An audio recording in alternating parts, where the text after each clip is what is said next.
Welcome back to Inside Politics. Today, our guest is the new Lieutenant Governor of Tennessee, Senator Randy McNally from Oak Ridge. Governor, in the House, how's your relationship with House Speaker Beth Harwell? And she just had a challenge, and I think the challenge actually came from the state representative that may represent the same area you're from, and you actually endorsed him at one time or had nice things to say about him. And usually that kind of raised a few eyebrows at first, but that's not a sign of ill will between the two of you. There's not, and Beth's a very great, as I mentioned, she's a great leader. When I made my remarks that she's a great leader and a great person and a friend, and she still remains so. One of the things she said this week, because it looks like Governor Haslam's going to bring some kind of proposal to raise the gas tax, that she says, well, if we're going to do that, we need to decrease other taxes in the state, especially with the state having a $2 billion surplus at this point. Is that your thought about what we ought to do, that if there is a gas tax increase, and I know that will stand and rise on its own, but do we also look at other taxes we ought to decrease or phase out? Yes, I think that has to be a part of the equation. And I think over the years, we've not only decreased taxes, like the tax on food, the halls, certainly we did away with the inheritance tax, we did away with the gift tax, but we've also cut the size of government. And so I think those two things are important that we need to do. I can remember when we had surpluses in the times the other party had control, new programs would be enacted. The economy would, as it does, it's cyclical, it would turn down. And then it's been good for a long while. It's been a long time since we've had a sales tax increase. We used to have them about every 5 or 6 or 7 years, but I think now we've gone a good while. And a big part of that is decreasing expenditures and running government more efficiently. The gasoline tax has not been increased in almost 25 years. Correct. There's been talk about the governor having conversations with numbers between 9 cents maybe for fuel, regular gasoline, 12 cents for diesel. Others say they're lower numbers. He says he wants to get the legislature into a comfort level. What's your comfort level in terms of numbers to start that conversation for an increase? Well, my comfort level would certainly be below 7. As far as gas goes, I think one could go a little bit higher on diesel because it's lower than gas currently.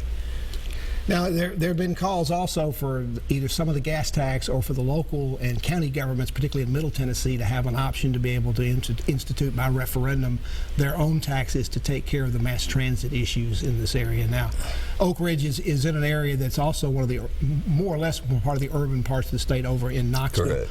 Are you sympathetic to the idea of being able to give local government those kinds of additional things, either put on an extra sales tax, again, by referendum, or perhaps an additional gas tax or something else like that? Well, I think currently local government can pass a wheel tax. And so also, to fund mass transit, you'd prefer it go perhaps more in the wheel tax range? Well, either wheel tax or not all local governments have increased their sales tax as far as it should. Now, maybe in increasing it, if a city has not increased it to the maximum amount, I don't think they have the ability to increase it and earmark it, and maybe that would be something that they could do. There does have to be a certain amount for education in the local sales tax. There's also been, you talked about perhaps reducing other taxes as a part of a gas tax increase. Have you had any particular in mind? When you talked about the food tax, is that with the area we'd have a reduction in? Might it be the excise tax or the privilege tax? Well, there's a number of possibilities. Certainly the halls, we've decreased it 1%, and we paid for it. We have not, in order to decrease it further, we'd have to make further cuts. That could be, we could decrease it faster. There's also the franchise and excise tax, which particularly with manufacturers has hurt us in recruiting some manufacturers. There's also professional privilege tax, and there's also the sales tax across the board or on food itself. So there's a number of options the state has out there. As you come in your first year as Lieutenant Governor, you have perhaps as many as 3 members of your body who are looking to be the next governor. Therefore, that might have something to do with what goes on in your chamber this year, what kind of things come to the floor, what people say when they get up on the floor to speak. How do you handle something like that when you've got that many potential? I mean, I know everybody in the Senate's nice, but how do you handle rivals like that when you might get caught in the middle? I'm not running for governor, so over the years, we've had people that are running for other offices, Congress, judgeships, other things. But it's worked itself out. I don't think I need to plan for anything different. It'll sort of settle out.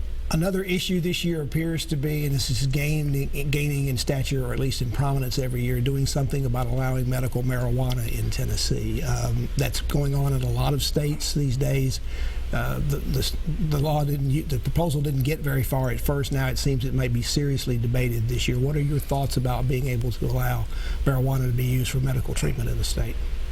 Well, my fear, and I'm by training a pharmacist, a hospital pharmacist, and my fear is that it could serve as a gateway to other drugs, particularly opiates, and Tennessee seems to already have an opiate problem.